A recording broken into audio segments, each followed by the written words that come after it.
Hi, welcome to Chad's Silversmithing. Before we get too far in, if you wouldn't mind hitting the like button, that helps out my channel a great deal and I appreciate it. I also like to have comments, so feel free to leave a comment as well. So for quite a while I've been thinking about a way to put a round stone bead in a little cage sort of situation. And I think I'm going to do one where it has a twisted cage, and I think that'll be kind of fun. So I'm going to make it as the main component in a tension bracelet, what I call a tension bracelet. I have a little round amethyst bead we'll put inside of it, and we'll see how it looks. But I think it's going to be kind of cool. We'll give it a try and see how it turns out. Before we do, though, I need to thank some people. I wanted to thank my patrons over on Patreon. They've turned into such a nice group, and I really appreciate all of their kindness as well as their contributions. So if you're interested in that, you should check it out. It's a really nice environment with a lot of knowledgeable people sharing ideas and stuff. So the other group is my YouTube subscribers, and I also not only appreciate the kind things that I get in my comment section. It's really nice when you buy me a coffee and stuff like that, because that really helps with the materials that I'm going through pretty rapidly with the 3 videos per week. So thanks a lot for that. And just thanks for being in a great group. We're almost to 9,000. That's awesome. I can't believe we're there. But I really do appreciate all of the kind support that you provide. So with all those things being said, let's get started on this project. Alright, so this is my design idea book that I sketch things up in. And I don't really have to sketch too much for this one. However, I do find these advantageous because it has a little graph paper in the background, kind of, it's just a dot matrix basically, but helps me to keep things symmetrical and aligned, although you wouldn't know by my drawings today.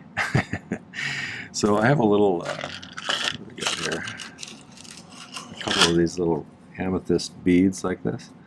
And I thought it'd be fun to create a cage like this where they are contained inside of it and can still move around a little bit, but can't get out of there. I did a little bit of a prototype to start with, but I did it in a little bit skinnier wire that I'm going to use. I did 18 gauge on this just to see if I could make it work, and I'm going to do 16 gauge to make it a little bit more, or a little bit less bendable, I should say, because this is pretty flimsy as it is. And it's going to be the main component of a bracelet right here. So 2 things: I want it to have a little thicker wire, and I want it to be a little bit shorter. So I cut these ones at about 50 millimeters, and so I'm going to downsize just a little bit and use 16 gauge instead of 18.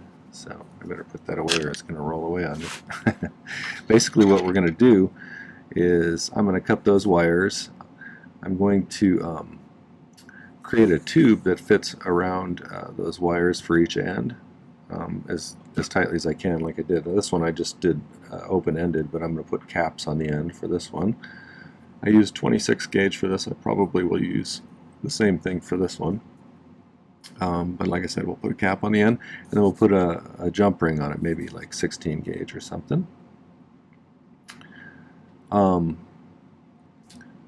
We'll polish it. We'll attach it to our band, which I'm going to just use some half-round wire for. This is 6 gauge, I think. And I'm going to look at it after I make this. If I don't like how wide this is, I may go with 8 gauge instead, but I'm not 100% sure yet, because I'm not sure how bulky this one's going to look compared to this one. So we'll play that by ear a little bit. But I think first thing, we need to cut some little pieces of this 16 gauge wire. And like I said, I did 50 millimeters here. I think maybe let's do 45 and see how it looks. If you've never seen one of my videos before, I use hard silver sheet solder and a liquid flux called My-T-Flux that I spray on. So I did 50 before, let's do about 45. Well, the other thing is I did 6 wires on the previous one.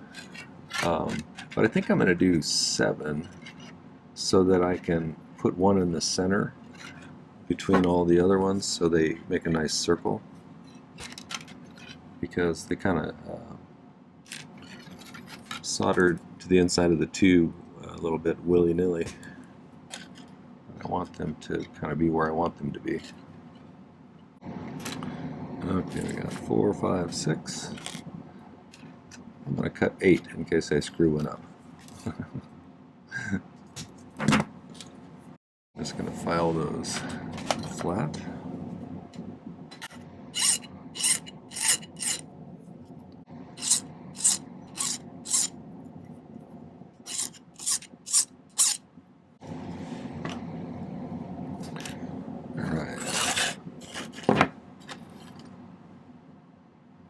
I'm going to straighten these out just a skosh.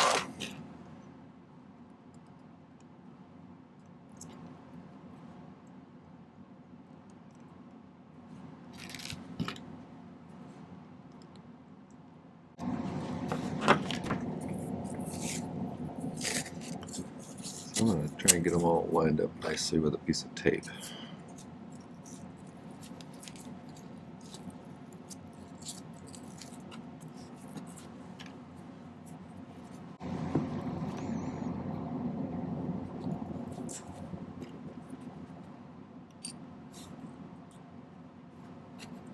Oops.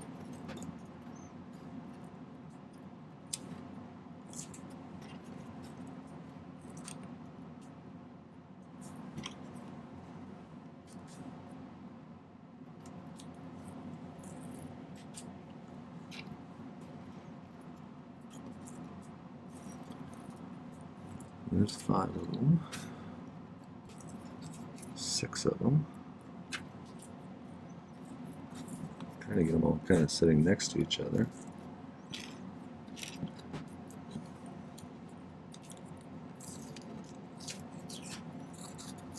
I want them all to go around 1.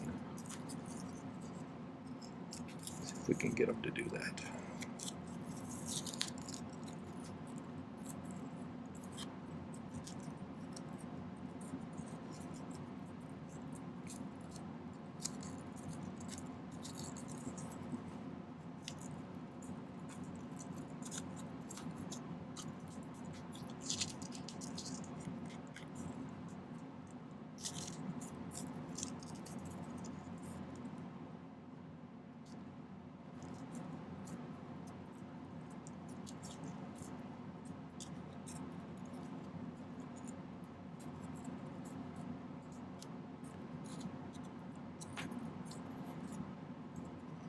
I do have one kind of in the center there, so that's basically what I want. And that'll help me to be able to gauge the size of tube to make for this. It's a little 26 gauge. I think maybe.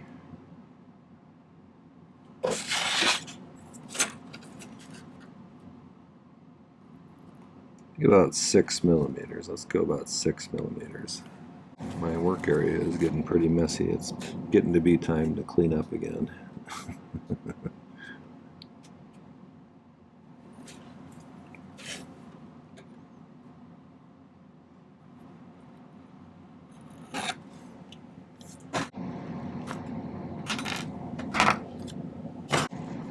So I can kind of eyeball that and see which one is closest, and I think this one on my bail making pliers is pretty close to that, so let's start there. It's kind of like we're making a bezel except with sterling silver instead of fine silver, which I would normally use. So that's a little big yet.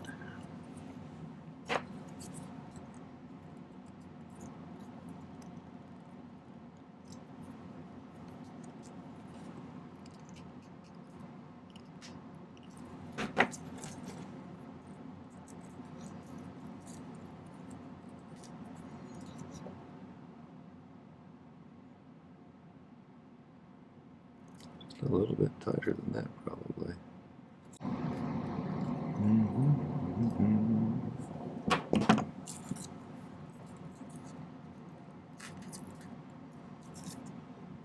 That's pretty tight, like that. That's good. So if I mark it about right there, that should give me a pretty good result.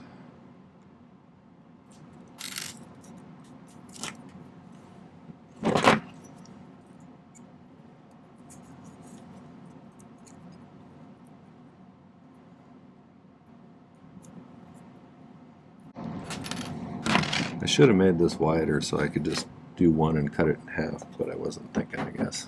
So let's flatten this one out. We'll use him as a guide to cut the second one lengthwise.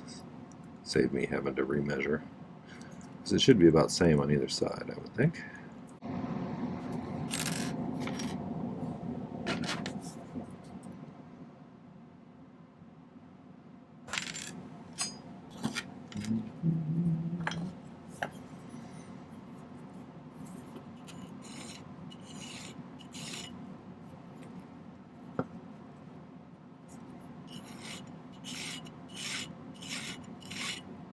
Just gonna get that pushed together nice, and then we'll solder it along with its matching one.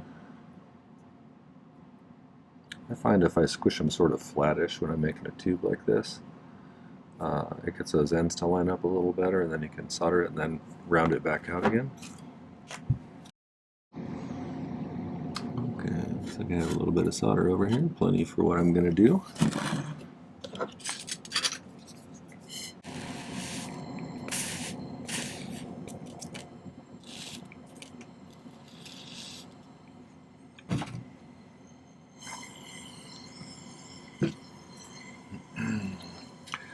If you haven't watched my videos, I do a lot of pick soldering, which is where I use a soldering pick like this to pick up a bit of solder like this. And then it allows me to place it where I want once the temperature is right. Yeah.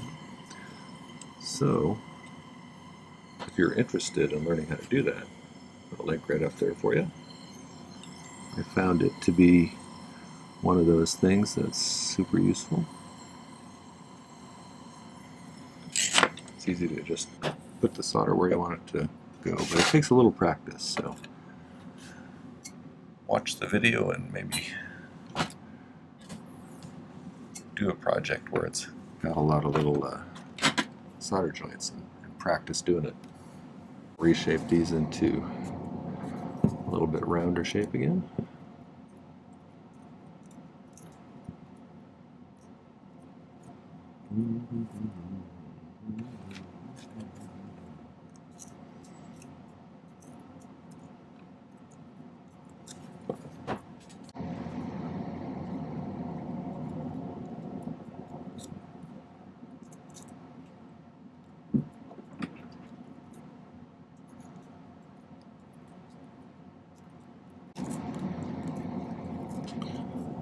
That's peachy.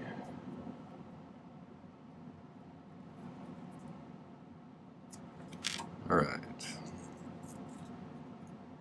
So now I need to get these soldered in here, but not have them soldered together. And so, oh, you know what I need to do first is I need to put bottoms on these. So let me make sure they're nice and flat.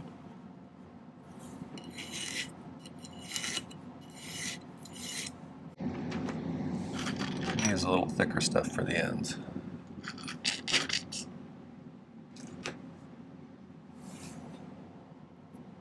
This is 22. We got enough here.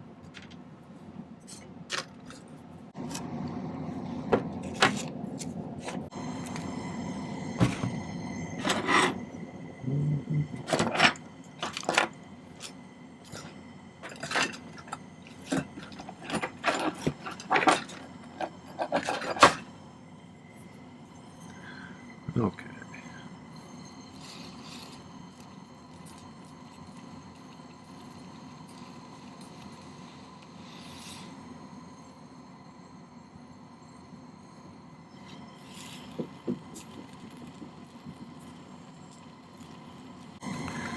I'm going to toss a little bit of solder inside of each of these.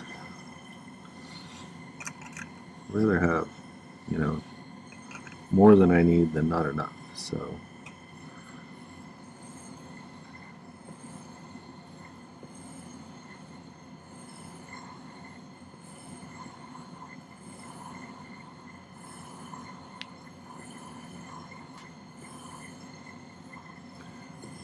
I'm soldering on thicker sheet to thinner stuff on top here, so most of the heat needs to go into the bottom sheet because it's got more mass. It takes a little bit longer to get up to the soldering temperature.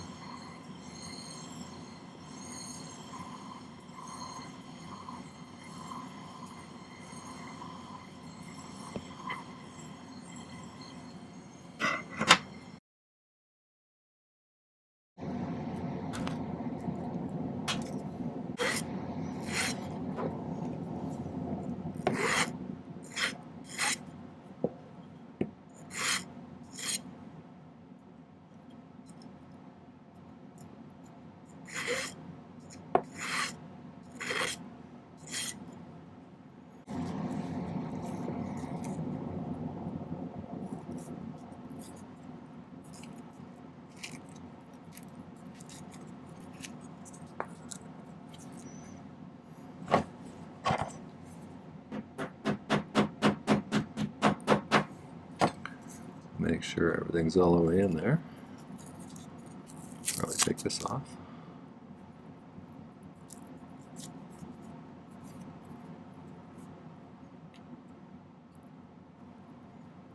I want these outside ones to bend outwards.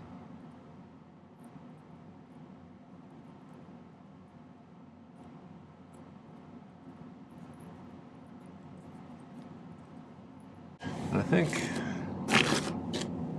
it would be a good idea to push this into the magnesia block here, which is soft, and have those sit kind of down flat. The only issue is it's going to make it hard to get that tube up to temperature, but I think with some careful heating we can do that. I just don't want those guys to go anywhere too far. I'm trying to quit saying those guys. I know that's a colloquialism that I have, so as an English teacher, I should know better, right? That's actually lined up pretty nice. They're kind of like offset a little bit. This wire up top here, you know what, I'm going to leave that on there. Actually, I was going to cut it down, but I think it's, when we go to put the other end together, it might be nice to have that central piece. Although we could just put another piece in there. I don't know. This one may melt when I'm doing this because it's a little bit exposed, but I'm going to try and pick a little bit of solder in there to hold these all in place. So let's flux that and get it going.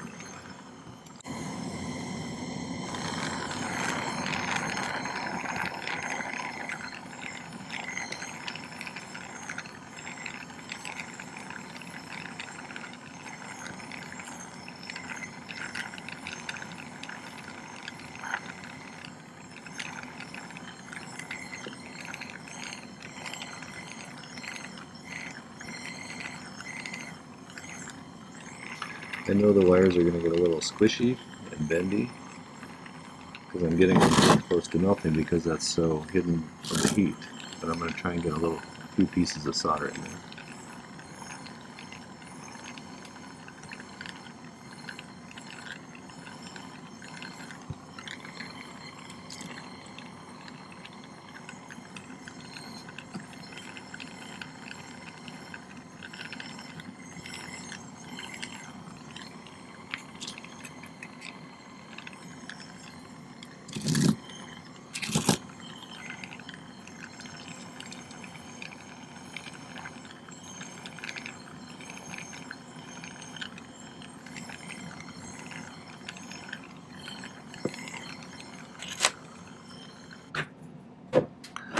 Probably time to evaluate whether we've been successful or not.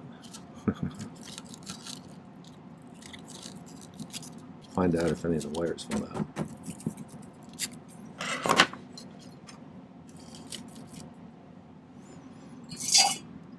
It looks like I'm making a parasol.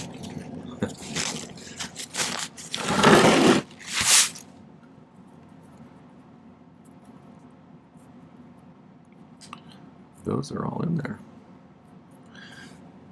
Straighten them back out a little bit. Try to get these positioned kind of at 60-degree angles to each other. I think that's what you need.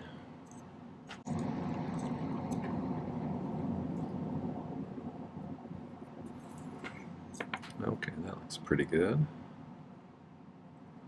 So I think, first off, I'm going to take this about that long, bend it that way.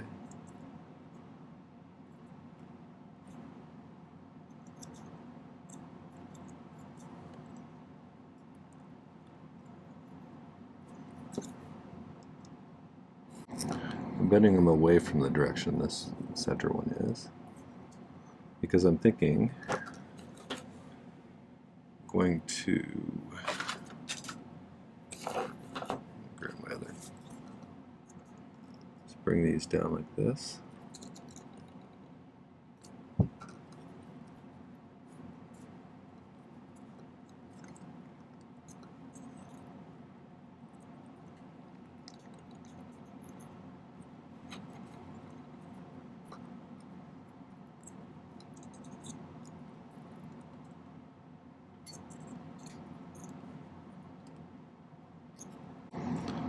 Doing this one much shorter than the other one as far as the width that I did, so it'll be interesting to see how it changes the look of it. I think it'll be cool, but we'll see. These are all pretty much equal length, so I don't care too much about the shape at this stage, other than that they're kind of like positioned across from each other correctly.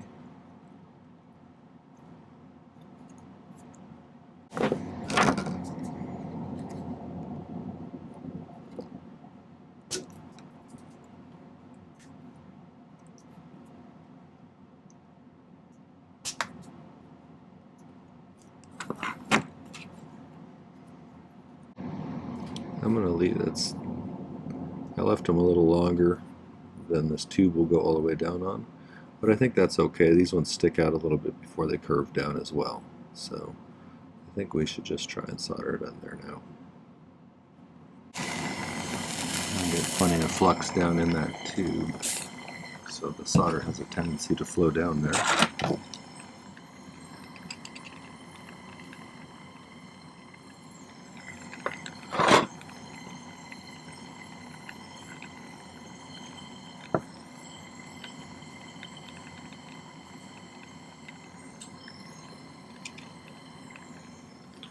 About picking some solder right onto the wires. You could probably do that, but it may make it hard to fit them inside the tube if you have a tight fit.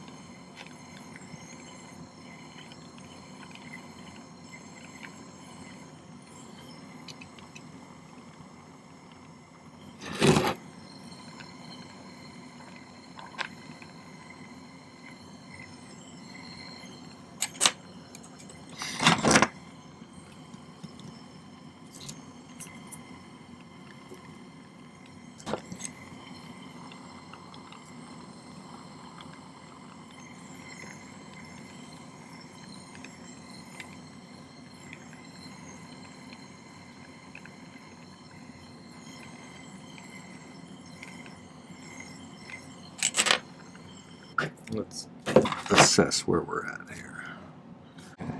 So I'm going to have to put a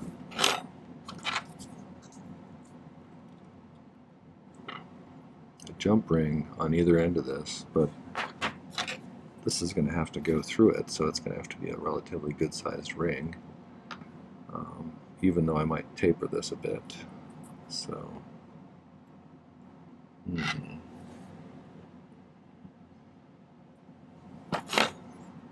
actually, I think I might use 8 gauge instead.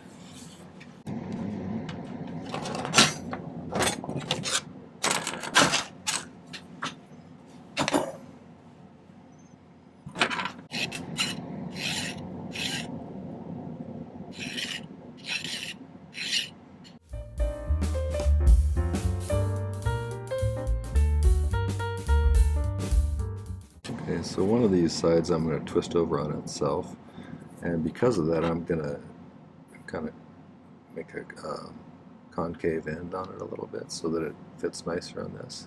So I'll be right back. Okay, I just took a shortcut. I used my rotary tool instead of using a file. You could do it either way, but let's see here. Where did my, there we go. So I want a huge loop on the end, but it needs to be big enough to make it look proportional to the other side, which is going to be the claspy side.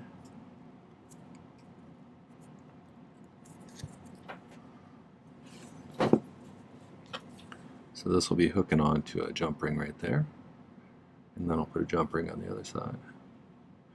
And we'll probably file this kind of to a rounded end and then create a little taper that goes in the same direction so that it'll hook.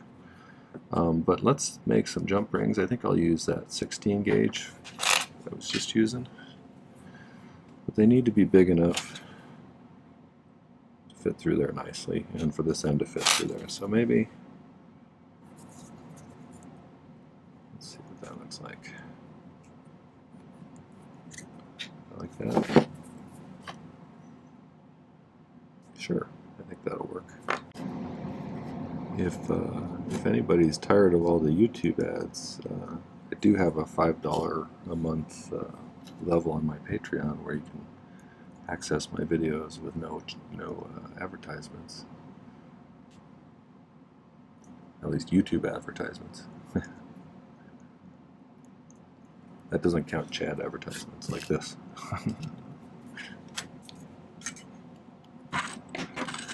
Okay, let's cut a little bit more solder.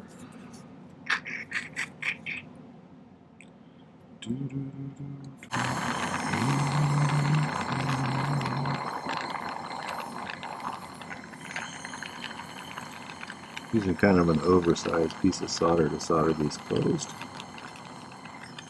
That's so that I have plenty of solder to attach it to the end of this thing. What do I want to do? Same thing I did before? Maybe.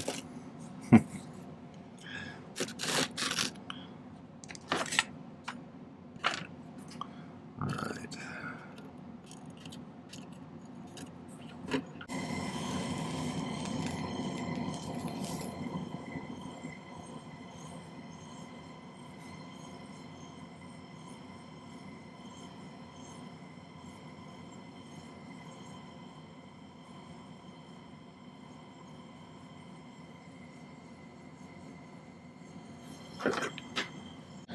So I'm going to try and do it the same exact direction as this other one, so I'm just going to keep track of which direction that is. I'm trying to line it up that way.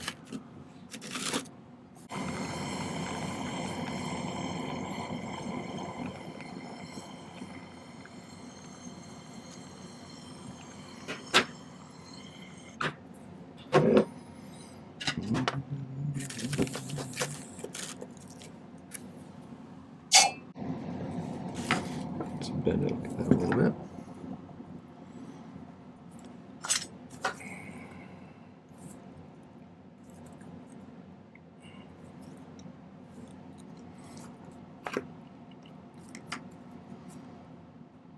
See, that's why I made that little paper on the side, because I knew it was going to match up against that. And now we just need to solder that. I don't really want to get that piece too hot, I just want to get this wire hot enough. And I'll just pick solder it right there.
So now I'm going to let this pickle and polish it, and then when I come back, we'll put that in there and we'll twist that and finish it up.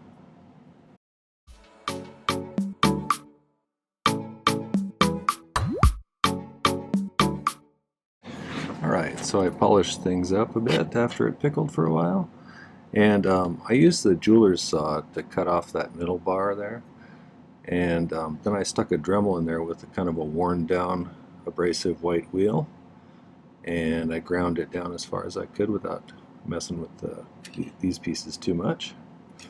Okay, so I think get this ready.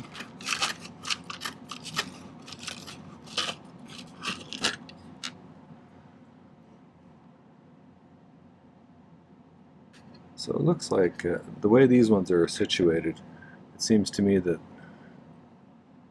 it needs to twist this one that way and this one that way.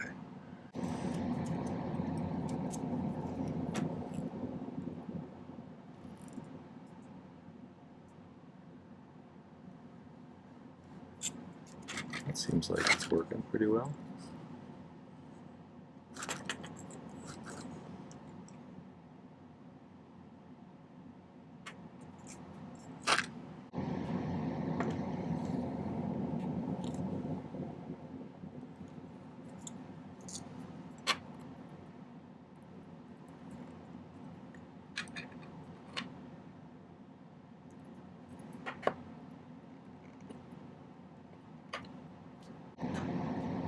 I'm liking that. Let's pop this in one of those spots like that and tighten it a little more.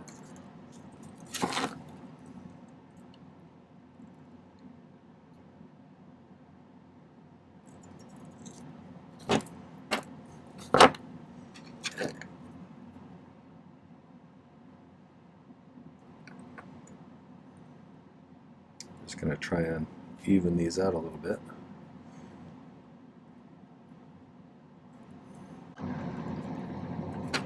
Surprisingly not that hard to pull off. I may twist this more or not, but I like it kind of moving around in there. I suppose the tighter you twist it, the less movement that'll have. That other earlier trial that I did, I twisted it so it was tight in there, but this, I kind of like that so far. But I do have to at least get these lined up in the same direction, I guess. So let's see how that goes.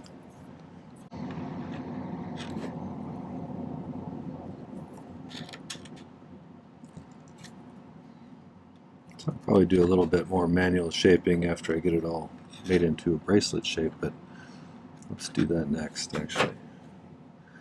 So we're going to bend this. You can use a bracelet manual or whatever you want for this, but I like to use my fingers mostly. For the end here, we want something that curls backwards, the same way this one does. It'll hook through there. And so, make a little hook right at the end here. But I also like it to bend back a little bit this way too.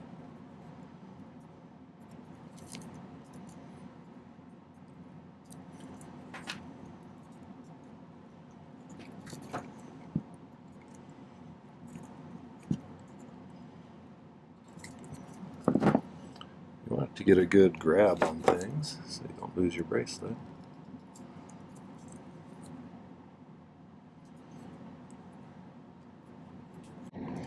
Oh, the other thing you want to do probably is when we soldered this together, if it wasn't already dead soft, it is by now, and you want this to be a little bit springy, so you may want to spend a little time work hardening it. You could run it through a tumbler for a while. That would probably impact it enough to stiffen it up, or you could put it on something and use your plastic hammer and whack on it for a while. That would put a little work hardening into it, or you can bend it back and forth. Either way, these are meant to flex a little bit, but the tension of them is what holds them closed, so you want to make sure they have a little bit of springiness and not just squishiness, otherwise they'll fall off. So you want that to be kind of pulling back in that direction. Alright, well, I will get that cleaned up a little better and shaped a little better, maybe a little more work hardening, and then we'll get some better pictures and put them at the end. That's kind of a fun one. I think that has a lot of possibilities. You could put more than one ball in there. You could put something other than a stone bead. I don't know, there's a lot of possibilities there, and you kind of contain it that way. And it still gives you a little peekaboo of it. So yeah, I've been having fun lately with these kind of cagey sorts of things. Alright, well that was the Twisted Cage bracelet. I hope you liked it. If you did, make sure to hit the like button. I know I had fun doing this kind of experimental thing for me, so Before you leave, you might want to consider checking out my playlist page. I've split things up since we've gotten so many videos up now to make it more navigable. I've split it into playlists so that you can see, you know, if you're looking for beginning projects, there's a beginning project playlist. If you're looking for things that involve prong settings, there's a prong setting playlist. So I've kind of split up things in those ways to help you be able to find what you're looking for. So check those out. Maybe consider subscribing to my channel if you're not already. And don't forget to hit the video description down below too for some relevant links. There's the Buy Me a Coffee link. There's a link to my website if you want to check out some jewelry for sale. There's a link to my Patreon, and there's a link to my merch store. So, you know, visit those links, see what they're all about. Buy yourself a coffee cup or something, and have a really great day. Take care. Thanks. Happy silversmithing.